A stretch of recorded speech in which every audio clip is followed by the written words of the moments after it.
ये यथा मां प्रपद्यन्ते तांस्तथैव भजाम्यहम्।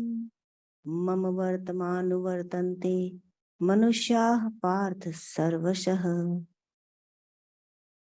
काङ्क्षन्तः कर्मणां सिद्धिं यजन्त इह देवताः। क्षिप्रं हि मानुषे लोके सिद्धिर्भवति कर्मजा। सुनने में साधारण और थोड़े सिंपल श्लोक हैं ये दो।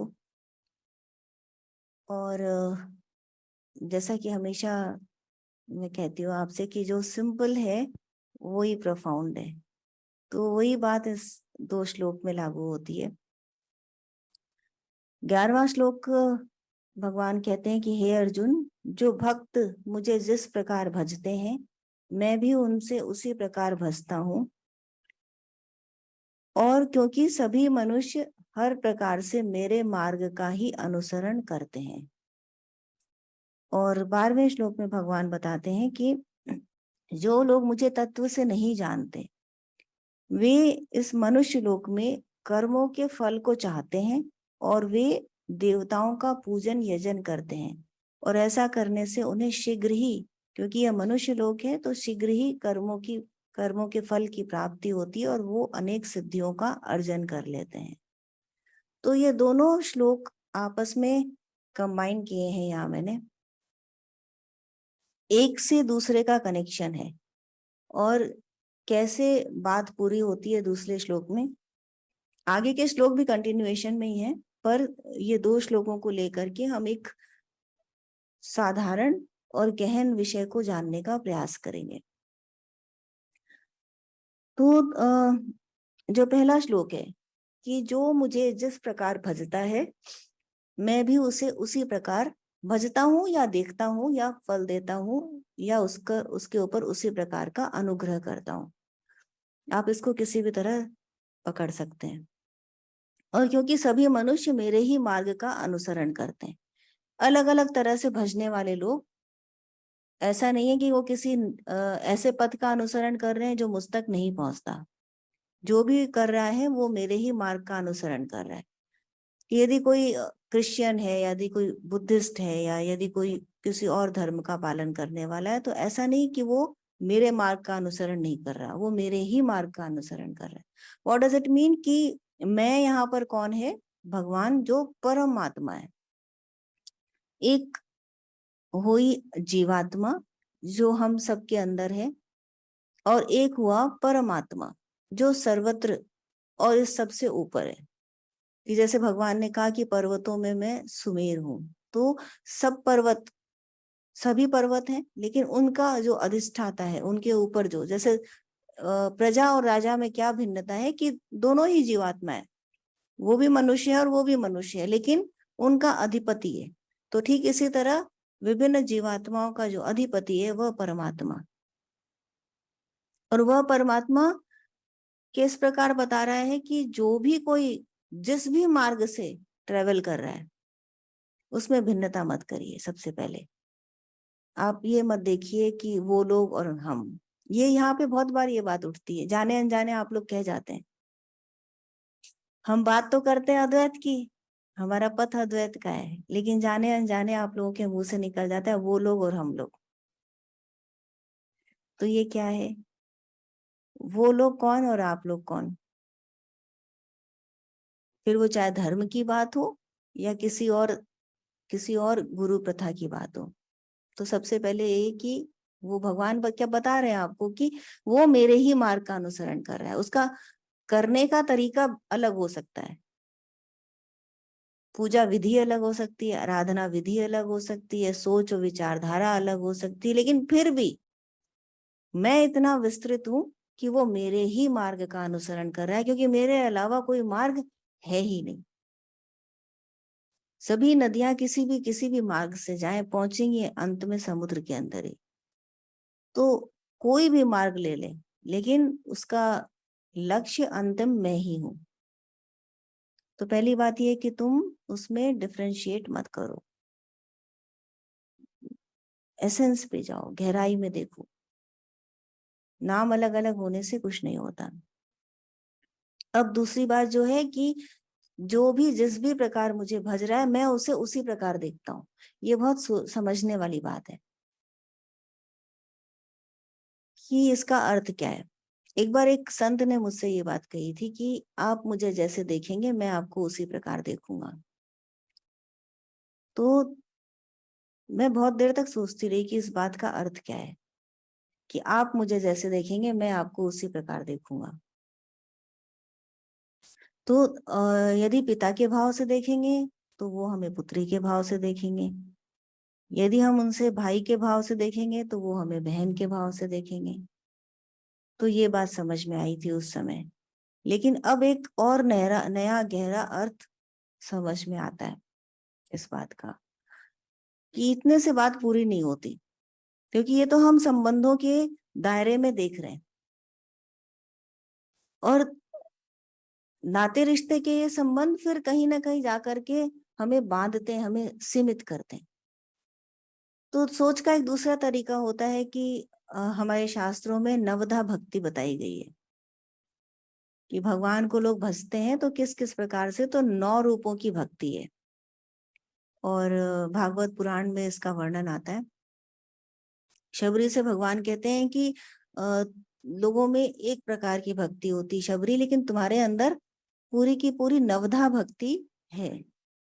तो एक तरीका ये हो सकता है जानने का कि और नवधा भक्ति में क्या आता है कि जैसे वात्सल्य भाव, सखा भाव, दास भाव, प्रेमी प्रेमिका का भाव, इस तरह से नवधा भक्ति का विश्लेषण है कि कोई श्रवण के माध्यम से भगवान को याद करता है, कोई उसे पूज्य के माध्यम से याद करता है।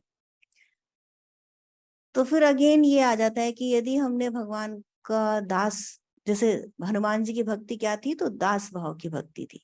वो राम को अपना मालिक मानते थे, राजा मानते थे और खुद को सेवक मानते थे।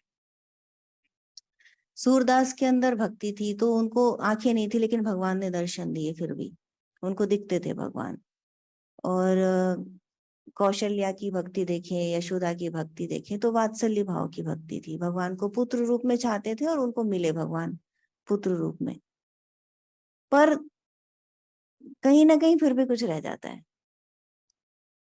इतने से संतोष नहीं हुआ और गहरा जाना चाहते हैं तो भगवान खोलते हैं, जैसे बड होती है वो खिलती है इस प्रकार से, और भगवत गीता के श्लोक अपना नया नया रूप दिखाते हैं। तो एक कहानी सुनाती हूँ, बिकॉज स्टोरीज और एग्जाम्पल्स ये ज्यादा अंदर तक उतरते हैं।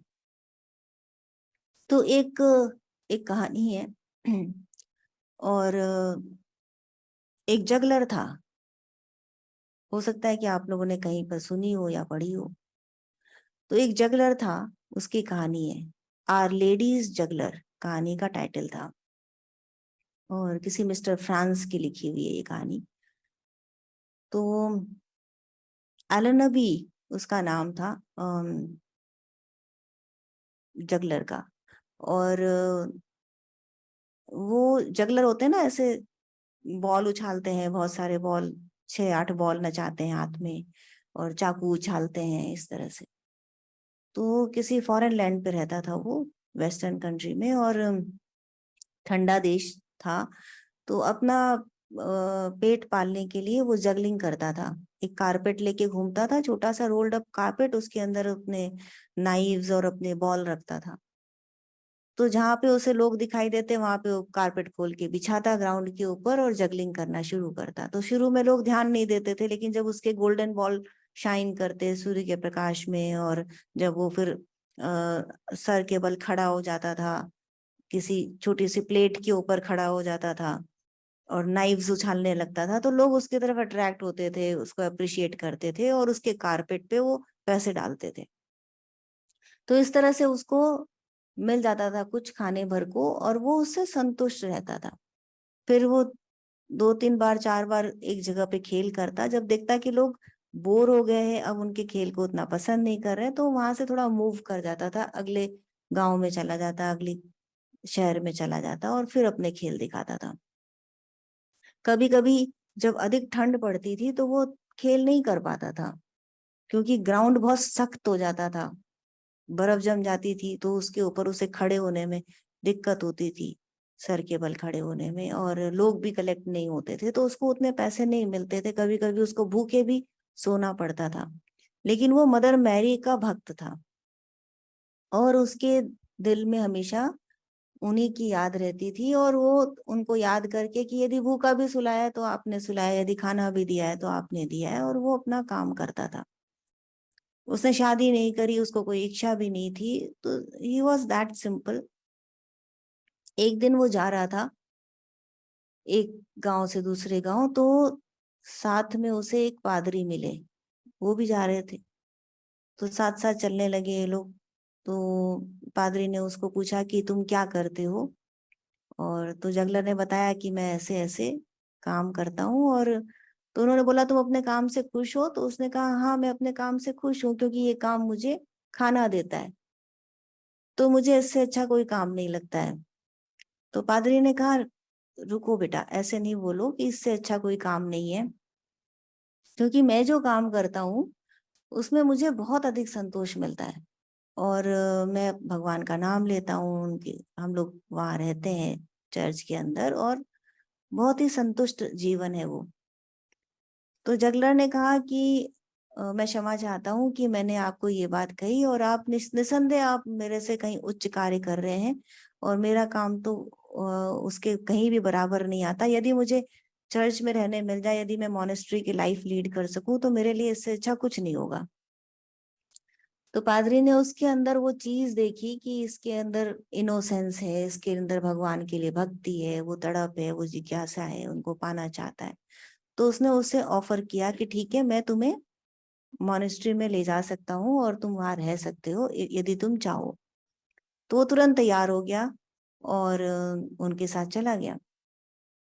अब उसे चर्च में एंट्री मिल गई और वो वहां रहने लग गया। लेकिन जल्दी ही उसने देखा कि सब लोग तो मदर मैरी के लिए काम कर रहे हैं। जो पादरी उसे लाया था वो बुक्स लिखता था, लॉज लिखता था, सब भगवान की बातें लिखता था। कोई एक दूसरा ब्रदर था जो उन बुक्स को कंपाइल करता था, और कोई तीसरा था जो उनको प्रिंटिंग में लेके जाता था, कोई चौथा था जो उनका अरेंजमेंट करता था, लोगों को डिस्ट्रीब्यूशन करता था। कोई वहां पे स्कल्पचर था जो तरह तरह की सुंदर मूर्तियां बताता था मदर मैरी की, और कोई था जो पेंट कर रहा था मदर मैरी का। कोई कोई चर्च के लिए खाना बनाता था लोगों के लिए, कोई गार्डनर था जो तरह तरह से कटिंग करता था, और वो भी मदर मैरी के लिए। Everybody was working for her except him. अब उसको तो खाली जगलिंग आती थी, अब वो क्या करे, उसने जिंदगी भर वही किया था। तो वो बहुत असंतुष्ट हो गया। उसने पादरी को पूछा कि मैं तो कुछ नहीं कर पा रहा, आप सब माँ के लिए काम कर रहे हैं, मदर मैरी के लिए, मैं कुछ भी नहीं कर पा रहा उनके लिए, मुझे कुछ आता ही नहीं है, क्या करूं मैं। तो पादरी ने उसे कहानी सुनाई कि देखो बेटा, एक सेंट हुए थे, और उनको भी कुछ नहीं आता था, उनको सिर्फ ओ मैरी यही कहना आता था। और उनकी डेथ हुई तो उनके मुंह से 5 रोजेस निकले, मैरी, MARIE। तो ये 5 लेटर्स हैं, 5 लेटर्स को रिप्रेजेंट करते हुए 5 रोजेस उनके मुंह से निकले आफ्टर हिज डेथ। तो वो उनको हमने सेंट की पदवी दी, हमको समझ में आया कि वो संत थे। तो जरूरी नहीं कि तुम्हें कुछ आए, ऐसा तुम उसका नाम लो। पर उसको संतोष नहीं हुआ, उसे लगा कि नहीं, मुझे कुछ भगवान के लिए काम करना चाहिए। तो वो उसी उसी उधेड़ बुन में रहता था, और बहुत ही लोगों को दिखाई देता था कि ही इज नॉट हैप्पी। एक दिन सुबह उठा तो वो बहुत खुश था, और जब सब लोग इधर उधर हो गए, वो चैपल खाली था, तो वो गेट बंद करके चैपल के अंदर चला गया। और 1 घंटा के बाद वो निकला तो बहुत खुश था। सब लोग देखे कि अरे वाह, ये तो खुश है। अच्छा लगा सबको कि चलो इसके चेहरे पे स्माइल आई। शाम को फिर उसने जब देखा कि कोई नहीं है तो उसने चैपल बंद कर लिया, और फिर 1 घंटा अंदर था, फिर निकला बाहर तो और खुश। अब वो रोज खुश रहने लगा, और ऐसे ही वो जब देखता कि कोई नहीं है तो वो अपना चैपल का गेट बंद कर लेता, अंदर रहता। अब जो पादरी लोग थे उनके मन में उत्कंठा हुई कि करता क्या है अंदर जाके। तो क्योंकि उनका ड्यूटी भी था कि जो वहां पे रहने वाले लोग हैं उनको वो सही मार्ग दिखाएं, तो उनकी ड्यूटी भी थी to keep an eye on every person. तो जो पादरी उसको लेकर के आया था वो, और उस समय कोई दो बड़े पादरी आए हुए थे चर्च में, वो तीन लोग एक दिन गए, और जब वो उसने चैपल का गेट बंद कर रखा था तो झिरी में से देखा उन्होंने कि कर क्या रहा है। तो उन्होंने देखा अंदर कि वो ही कारपेट बिछा करके और वो नाइव्स उछाल रहा है, बॉल उछाल रहा है, ये सब कर रहा है, और एकदम पागलपन की हद तक एकदम एंग्रॉस्ड अपने काम में। और जो करता वो बाहर दिखाता था उससे कहीं अधिक एडवांस स्टेज के कर रहा है, और उसको कोई होश नहीं है। अब इन लोगों को क्या लगा, ये तो पागलपन है, मदर मैरी के आगे चाकू उछाल रहा है और ये सब कर रहा है, क्या कर रहा है ये। तो उन लोगों ने आपस में एक दूसरे को देखा, बात की कि नहीं, इसको हम रहने नहीं दे सकते चर्च के अंदर। ये तो, हालांकि उन लोग को उसके प्योरिटी पे, उसके सोल की सिंप्लिसिटी पे यकीन था कि this person is pure by heart and everything, but लेकिन ये तो क्रेजीनेस है, ये नहीं होना चाहिए। तो उन्होंने चैपल के गेट खोले, अंदर प्रवेश किया कि इसको रोकें ये काम करने से। तो द मोमेंट, जिस क्षण वो उसको छूने वाले थे, उसी क्षण क्या देखते हैं कि मदर मैरी उतर के आई, एंड उसके जो रोब्स थे वो they were like blue, light blue sky. और उन्होंने, मदर मैरी ने अपने रोब से, अपने स्लीव से उसके पसीने पहुंचे उस प्यार से उसके, और चली गई। ये देख करके they fell on their feet, पादरी तीनों गिरे नीचे, और उन्होंने कहा कि blessed are the pure heart for they see the God. So this was the story. Now जो इसके लिए लास्ट लाइन है, blessed are the pure heart for they see the God, ये एक न्यू टेस्टामेंट से ली गई है। और उसमें बाइबल में ये mount, sermon on the mount के नाम से, सरमन ऑन द माउंट के नाम से फेमस है। इसमें और भी कुछ लाइंस हैं which I will read for you.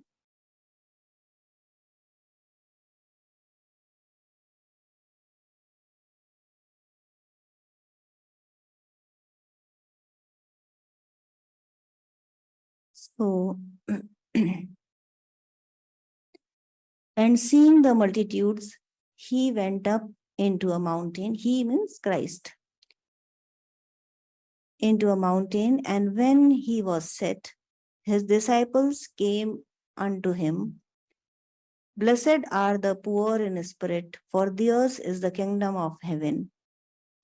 Blessed are they that mourn, for they shall be comforted. Blessed are the meek, for they shall inherit the earth. Blessed are they which do hunger and thirst after righteousness, for they shall be filled. Blessed are the merciful, for they shall obtain mercy. Blessed are the pure in heart, for they shall see God. Blessed are the peacemakers, for they shall be called the children of God. Blessed are they which are persecuted for righteousness' sake, for theirs is the kingdom of heaven. So ये एक sermon नहीं कही जाती, these are many sermons.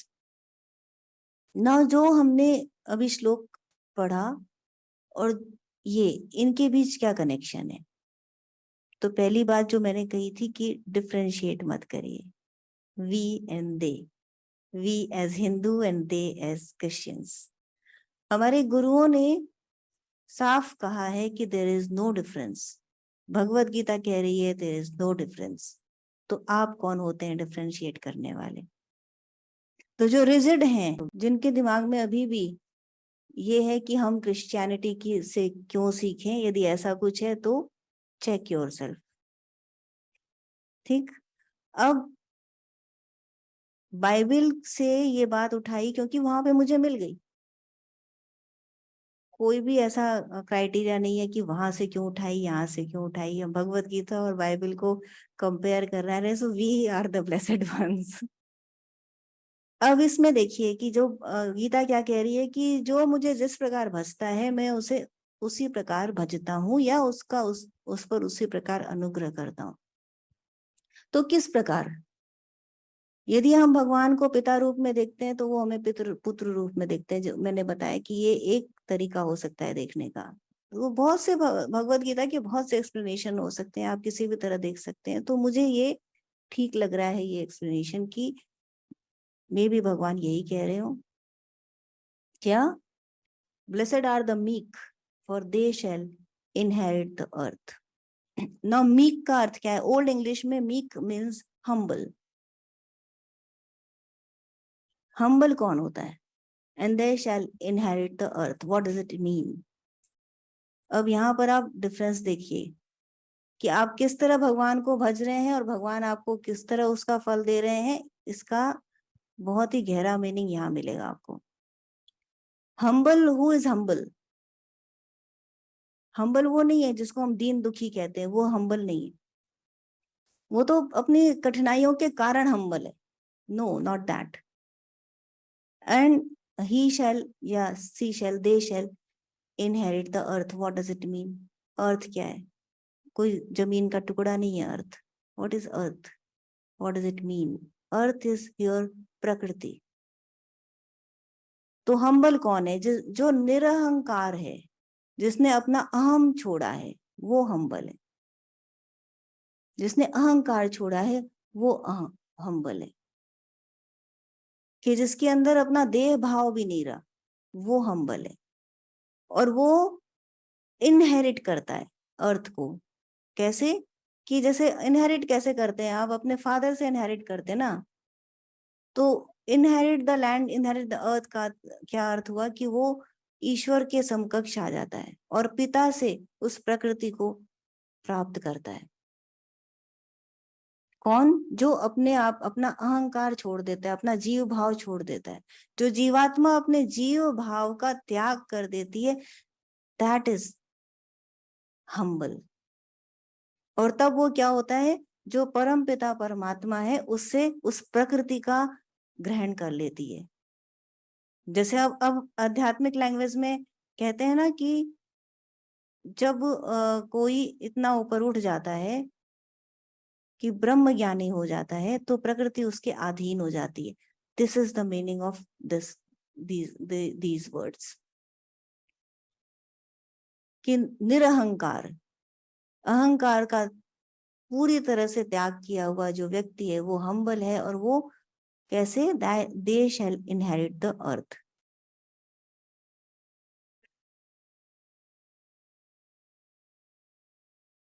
Then there is blessed are the pure in heart, जो हम इस story में देखते हैं। Blessed are the pure in heart for they shall see God. क्या हुआ था? उस जगलर के पास भगवान स्वयं आए, मदर मैरी स्वयं आई और उसका पसीना पहुंच करके गई। तो भगवान के दर्शन हुए उसको, प्योर एट हार्ट। सूरदास को हम क्या देखते हैं? कि भगवान के दर्शन हो रहे हैं। क्यों? क्योंकि प्योर एट हार्ट। आंखें नहीं थी पर दर्शन हो रहे हैं, प्योर एट हार्ट। तो दर्शन चाहिए भगवान के, तो बी प्योर इन हार्ट। आपके हार्ट में किसी भी तरह का द्वेष भाव हुआ तो दर्शन नहीं होंगे। अब ये देखिए कि जो भक्त जिस प्रकार मुझे भजता है मैं उसे उसी प्रकार उसके ऊपर अनुग्रह करता हूँ। कि यदि किसी ने अपने अहंकार का त्याग करके, पूरी तरह जीव भाव का त्याग करके मुझे ग्रहण किया तो पूरी प्रकृति उसके अधीन हो गई। किसी ने प्योरिटी एट हार्ट, कि निर्द्वेष, किसी भी तरह का द्वेष भाव नहीं, जिसके अंदर दो नहीं रह जाते, मैं और तुम, वह और मैं, इस तरह की द्वेष नहीं रह जाता किसी भी तरह का। तो उसको भगवान कैसे देखते हैं? उसको भगवान का दर्शन होता है, क्योंकि वो अद्वैत है।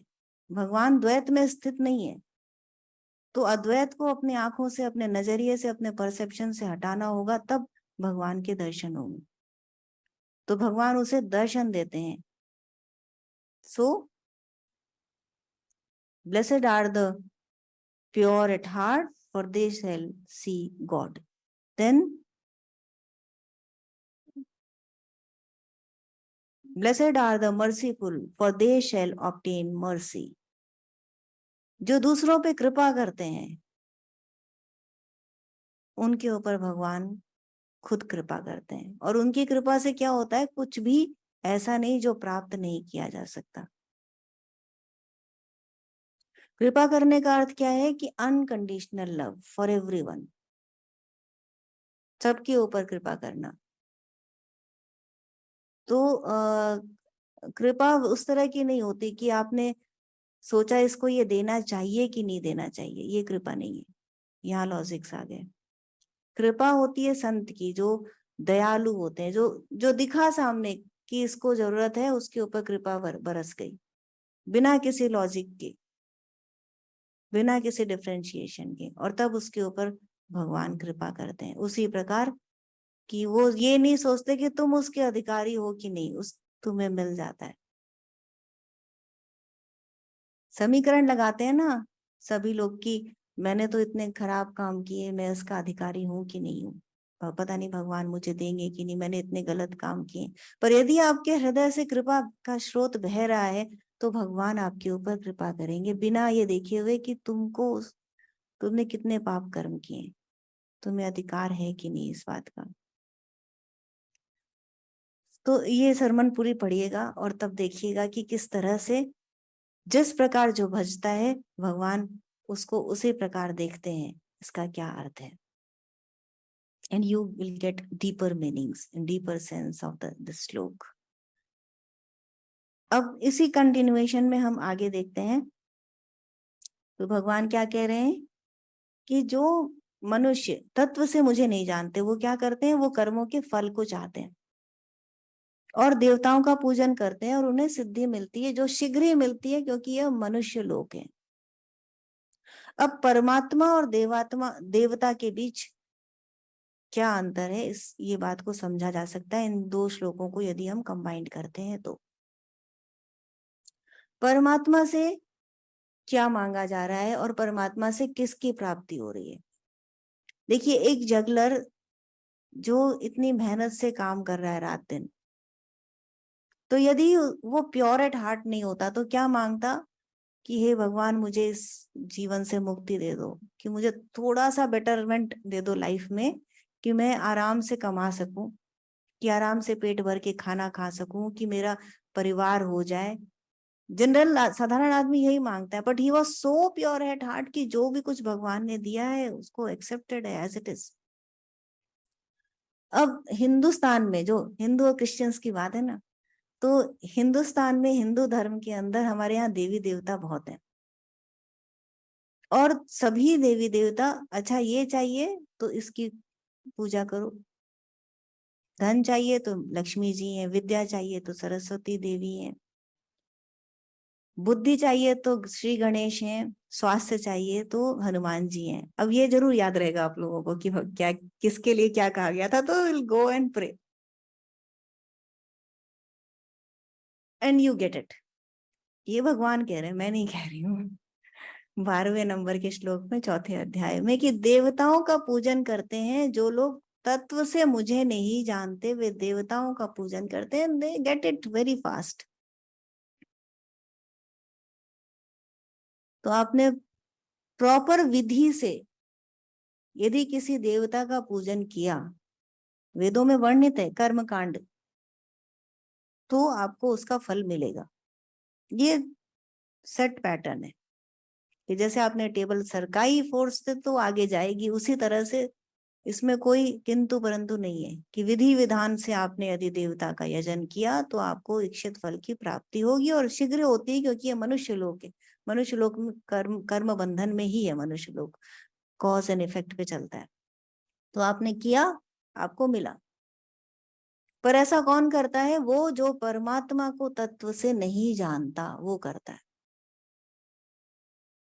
तो जो परमात्मा को तत्व से जानता है उसे क्या मिलता है।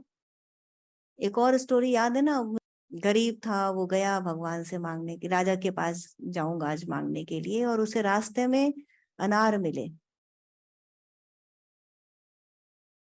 तो अब 2 किलो अनार खरीदना है आपको या राजा चाहिए, घर में बीवी बीमार है, डॉक्टर ने अनार का जूस बोला है तो अनार ही चाहिए ना, अनार मिल रहा है, अनार खरीद के आदमी चला जाता है। ये देवता को पूजन करना हुआ। राजा प्रण करके बैठा था कि आज जो मेरे पास आएगा उसे मैं पूरा राज दे दूंगा, लेकिन वो राजा तक पहुंचा ही नहीं, उसे तो अनार मिल गया, अनार लेके चला गया। तो blessed are the one who who is meek, for they shall inherit the land. कि जो अपने अहंकार का त्याग करके उस परमात्मा का यजन करता है, उसकी आराधना करता है, वो तो इस प्रकृति का स्वामी बन जाता है।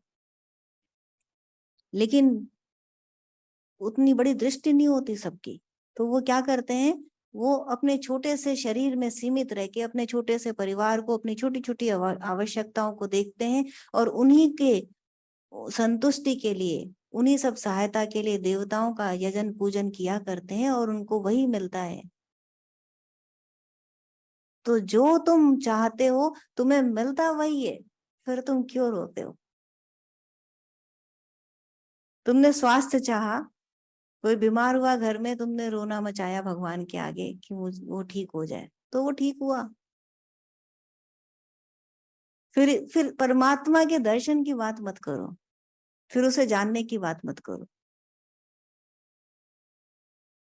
तो स्वास्थ्य न मांग कर, अपने लिए धन न मांग कर, अपने लिए स्वास्थ्य न मांग के, अपने लिए खुशियां न मांग के, जो केवल परमात्मा का तत्व से यजन और आराधना करता है, उसे ही परमात्मा मिलते हैं। ऐसे नहीं मिल जाते हैं। देवताओं का पूजन कर रहे हैं, आसपास के स्वास्थ्य, अपने सुख सुविधाएं चाह रहे हैं, तो फिर परमात्मा का ध्यान मत करिए। देवताओं तक आप सीमित हैं, उसी का यजन पूजन करिए, एंड वन डे हो सकता है आपके अंदर जागृति आ जाए और परमात्मा के दर्शन की चाह हो जाए। तो भगवान साफ साफ शब्दों में बता रहे हैं कि तुम जो चाहते हो और तुम जिस प्रकार से काम करते हो, तुम्हें वही मिलता है। तो इसमें किसी का कोई दोष नहीं है। जो तुमने चाहा, जो तुमने किया, और तुमने जिस प्रकार किया, तुम्हारे हृदय में इच्छा क्या है? सबसे पहले ये देखो कि मेरे हृदय में इच्छा क्या है। फिर ये देखो कि मैं कर क्या रहा हूं उस इच्छा की प्राप्ति के लिए, और मैं किस प्रकार कर रहा हूं। तो उसी का आंसर तुम्हें मिलेगा और उसी रूप में मिलेगा। तो हृदय में इच्छा है कि हमें सल्वेशन, मोक्ष मिल जाए, हमें भगवान के दर्शन हो जाए। कर हम क्या रहे हैं? स्वास्थ्य, अपने स्वास्थ्य के लिए कामना कर रहे हैं, अब उसकी पूर्ति की प्रयास कर रहे हैं, दवाइयां खा रहे हैं, डॉक्टर के पास जा रहे हैं, वो भी ठीक है। लेकिन उसके अलावा देवताओं का पूजन कर रहे हैं, उनको प्रसन्न करने की कोशिश कर रहे हैं, लक्ष्मी के लिए दिन भर प्रयास कर रहे हैं, महालक्ष्मी के लिए नहीं, लक्ष्मी के लिए, और उसको प्रसन्न करने की कोशिश कर रहे हैं, बल के लिए प्रयास कर रहे हैं, हनुमान जी का ध्यान कर रहे हैं, सूर्य की उपासना कर रहे हैं। तो जो आप कर रहे हैं आपको वही मिल रहा है। और कुछ लोग ये भी नहीं करते, कुछ लोग क्या करते हैं, वो केवल संसार दिखता है और संसार में ही उसी के लिए प्रयास करते हैं कि तरह तरह से बिजनेस किया, पढ़ाई करी। तो अच्छी तरह पढ़ाई करी, आपको अच्छे मार्क्स मिले, अच्छी तरह आपने बिजनेस किया, you are getting good results. आपने मनोयोग से खाना बनाया, अच्छा खाना बन गया। तो फिर हृदय में मोक्ष की इच्छा, परमात्मा दर्शन की इच्छा, और काम कुछ और हो रहा है। तो जो कर रहे हैं मिलेगा वही। जिस जिस भाव से तुम मेरे लिए भजते हो मुझे, तुम्हें उसी उसी भाव से मैं प्राप्त होता हूँ। कभी गुड फूड के रूप में, कभी अच्छे धन के रूप में, कभी अच्छे स्वास्थ्य के रूप में, क्योंकि ये सब भी मेरी ही विभूतियां। यू गेट आनंद into it, isn't it? आपको अच्छा लगता है, पर पूर्ति हो गई उस काम की। जो काम आपने किया उसका फल मिल गया, दैट्स इट। आपने अच्छे तरह 3 घंटा खाना खाना बनाया, उसके बाद आप बैठ करके 3 मिनट खाया, मिल गया ना रिटर्न। अब क्या, काम खत्म? अगले दिन या अगली शाम को फिर बनाइएगा बढ़िया खाना और फिर खाइएगा। परमात्मा प्राप्ति की बात मत करिए फिर। यदि हृदय में वो इच्छा है तो आपने उस इच्छा की पूर्ति के लिए क्या किया?